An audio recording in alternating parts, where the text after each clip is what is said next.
This is John Stahl-Wert, and along with my colleagues at Center for Serving Leadership, we're committed to serve the men and women around the world to make the biggest positive impact they can through their leadership. I want to tell you a couple of stories on this podcast. And first of all, though, I want to just very quickly and briefly do a small review. I do this again and again because I find that it's necessary to do it. We get pulled down by the pressures and the problems of the work that we do. It's endless. And so to bring our eyes back up, to remember again what we're up to, I want to just do a quick reminder of a couple of things, and then I'll tell you two quick stories. What is the purpose of a business or an organization? Very simply, the purpose of our organized way of getting work done, whether that's found in a business or a nonprofit or a church or a community organization or what have you, the purpose of having an organized group of people doing things together through an enterprise is to make a positive difference in the world. The purpose of business is not money. And I can prove this. The people that I have worked with worldwide who, frankly, are the most sustainably profitable are not thinking about profit. They're thinking about standards and practices and purposes that matter to the customers that they serve. They're asking, what can I do excellently? What can we do excellently today so that the people that we made a promise to build something, solve something, deliver something, make something, invent something, are pleased because it helps them. It's not rocket science. Value creation, value add is doing things valuable. And we know that they're valuable. We know that they're truly valuable if there is sustainable return of that value in the form of people saying, boy, I'm so pleased to pay that invoice. And in fact, I'm going to tell some other people in my industry about you because you do that so well. So the purpose of any enterprise is to do things that are good and valuable in the world. What's the purpose of leadership? The purpose of our leadership is to learn the lessons we need to learn in creating workplace conditions. We call this high-performance culture, environments of work into which we invite people who find that working in our workplace is human and exciting and purposeful and worthwhile, find that they're valued as human beings, find that they can trust us.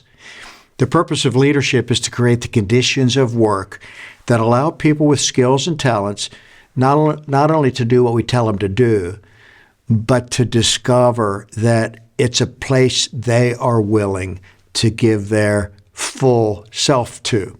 I call this the ABCD, the above and beyond the call of duty.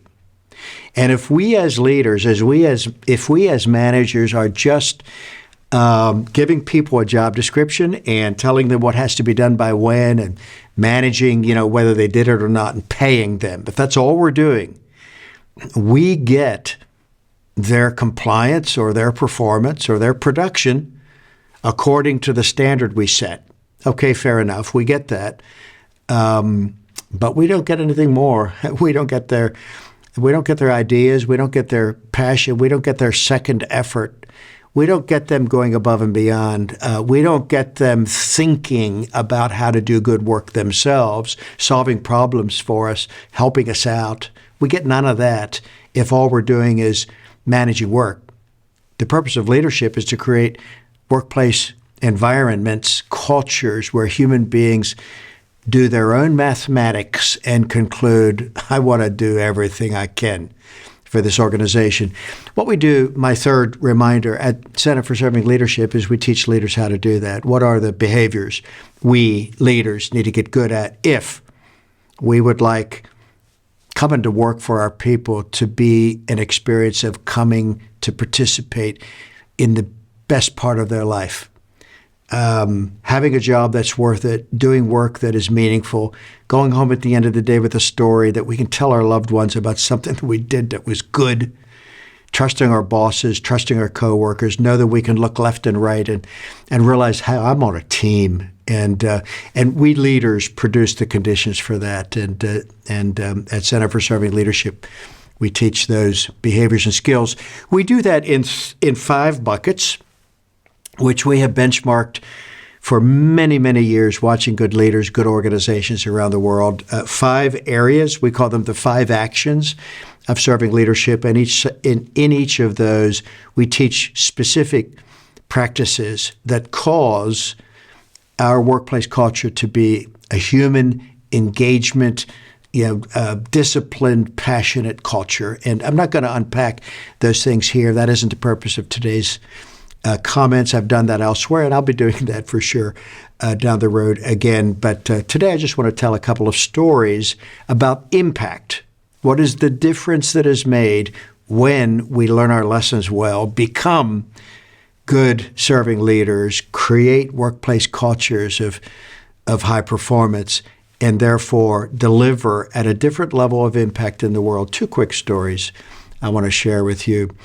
One is a global company that we've worked with for many years that I will name. I've named them before. I'm going to tell the story just very quickly because I've talked about it again and again in our training programs worldwide. And that is a company that was started by a friend of mine named Kent McElhatton in 1985 called Industrial Scientific.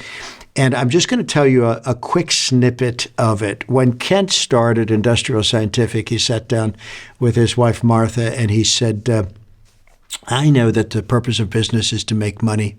I know that. But I'm not that interested in it. He said, what I'm interested in is people, investing in them, caring for them, equipping them, standing behind them, getting them what they need, giving them a charge that is worth running for.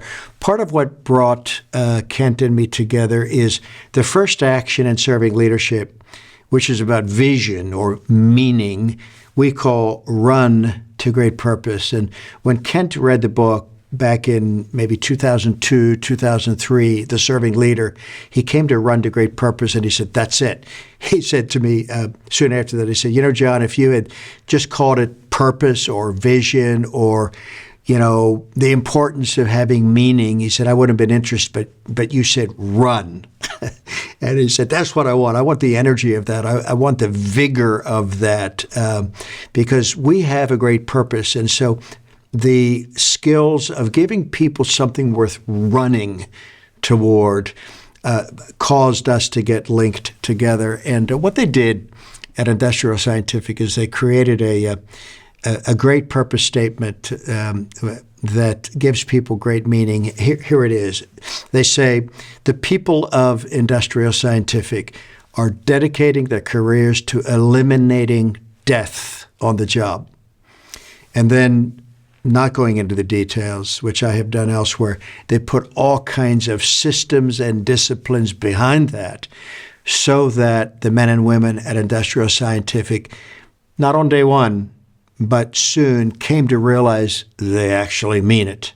They actually mean it. They're actually willing to lose money because they mean it. They're actually willing to go the second mile as a company because they mean it. They're actually willing to back us up, us workers, when we raise our hand and say, I'm concerned about something. I know everything looks right, but I'm concerned that something isn't right. Can we stop the line? Because I want to make sure it's right. They actually back us up when we are concerned about the quality of our product and whether it will, in fact, deliver on a great purpose of eliminating death. Industrial Scientific builds gas detection safety equipment. It's got to work so that you can detect the danger, so that you can save lives. And so with that great purpose, with backing that great purpose up, we'll call this vision, through disciplined leadership practices that actually made it real, that small company in 1985 grew to become the leading gas detection manufacturer on Earth. It was driven by people. This is a quote I've given before, but it's worth you hearing this. We think about work as telling people what to do, right? rather than giving people a workplace culture in which they become all that they can be. Here's a quote from Kent McElhatton, who's still hard at work in the space of saving lives in new industries that he's leading. Here's a quote from him. Back in his industrial scientific days, he said, "I don't worry about our competitors stealing our technology." Now, that's the stuff we do. And this is a technology company. Listen to that. "I don't worry about our competitors stealing our technology." They do. But what they cannot steal from us is the hearts and the minds and the sense of worthiness our people bring to work every day. That is a leader who has learned that the job of leadership is to create workplace cultures where people realize we make a difference here. This is real deal. We can trust that it's true, and we know that when we bring our all to the cause of doing things that matter to people, that our company stands behind us. Because while they're a business, while they must make profits, all of that is true. Their bottom line is something bigger than that. Their bottom line is making a difference in the world. And I would ask you to compare and contrast that to, the story of the explosion of the Space Shuttle Challenger. I suspect, as you are listening to this, you may know that story. The O-rings that were in the ignition systems, the gathering of the fuel to fuel the rocket and lift off, those O-rings had engineering specifications, and below a certain temperature, those O-rings didn't expand and didn't lock and didn't seal. They knew that. And the day of launch for the Space Shuttle Challenger, which we all with just immense grief saw blow up on film, the morning of that launch was too cold for launch. And the engineers at Morton Thiokol knew it. I want you to listen to this. Here is a company, Industrial Scientific, who said, we have a great purpose, which is ending death on the job. And they convinced their workers that they meant it, because when push came to shove at Industrial Scientific, they took actions and made decisions that backed it up. I am sure there was some kind of a statement at Morton Thiokol back in the day that, they wanted to be safe and so forth. Every company says this nice stuff. There were engineers at Morton Thiokol dying inside the morning of that launch because they knew that shuttle was going to explode. They told their bosses that shuttle was going to explode. They fought with their supervisors to stop the launch because they were full well aware that the engineering specifications for those O-rings the specifications weren't met, and it was going to be a disaster. And they were in grief as they watched that launch because they knew the outcome of it.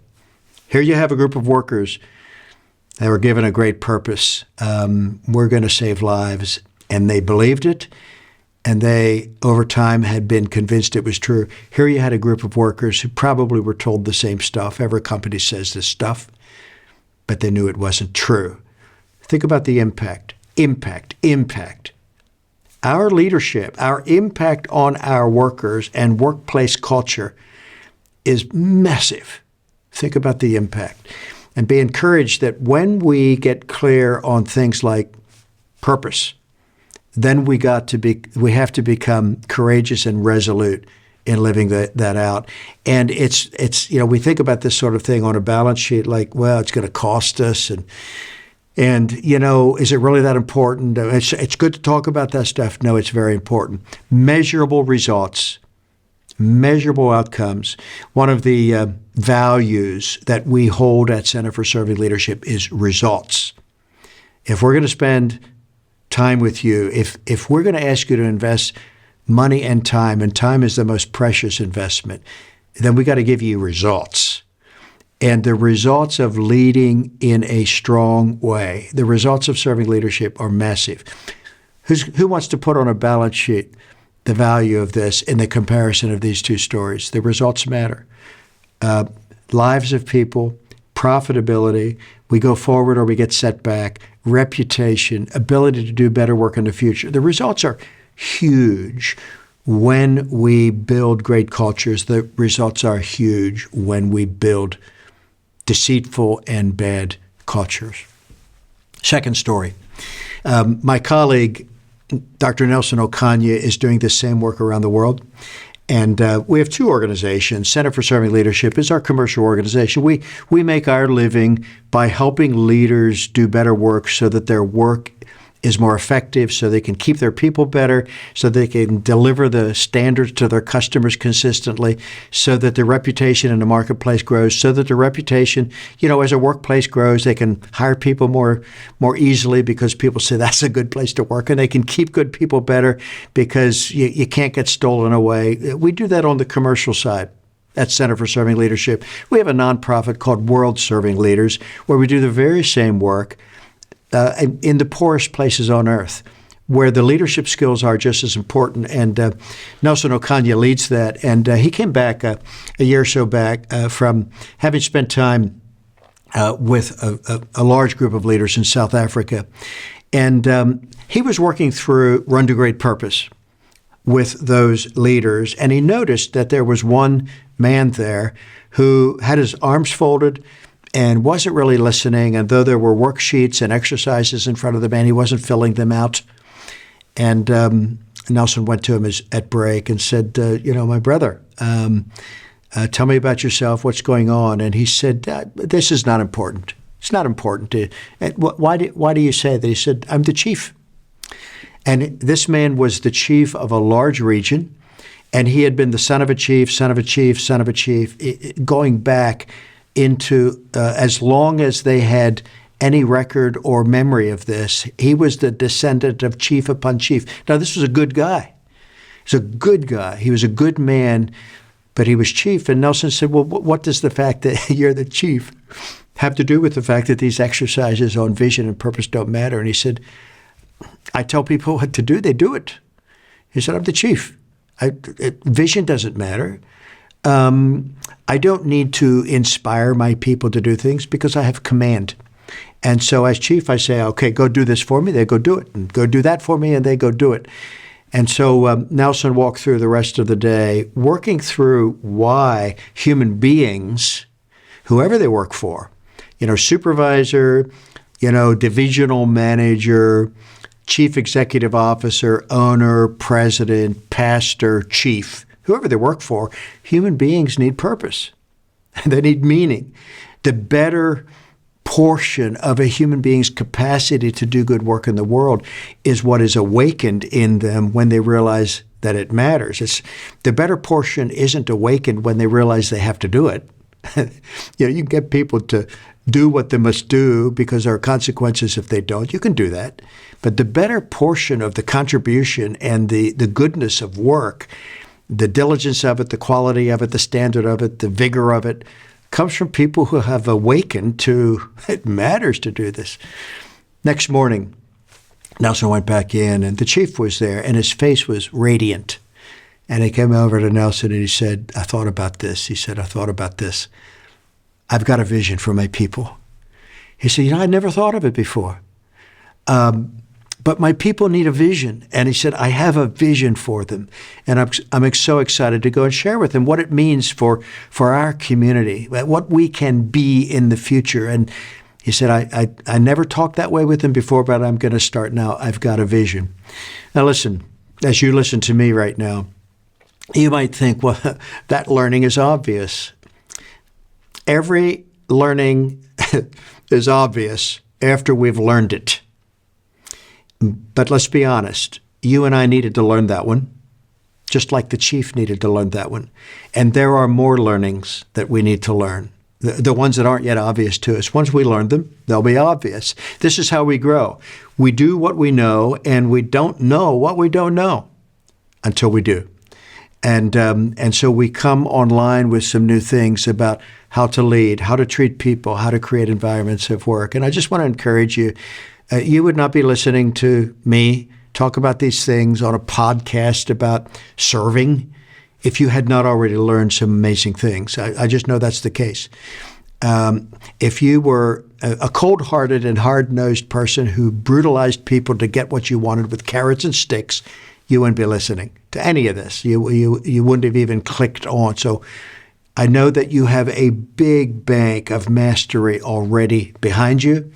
What I also know is that there is a big bank of needed mastery ahead of you. And I just want to encourage you in your learning journey as a serving leader to continue to build on the gains you've made, continue to care for, serve, equip, and guide your people well so they can do great work, and continue to put yourself into positions where you can get better at your craft. One of my friends in Texas asks this question: what is the largest room in the world?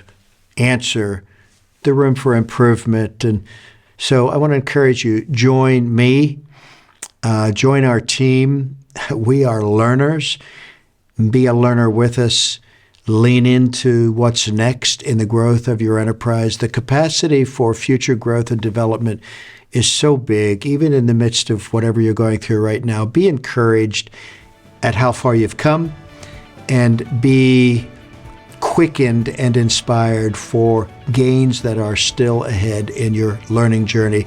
I want to thank you for the impact you make on your people, on your organization, and on the world that you serve.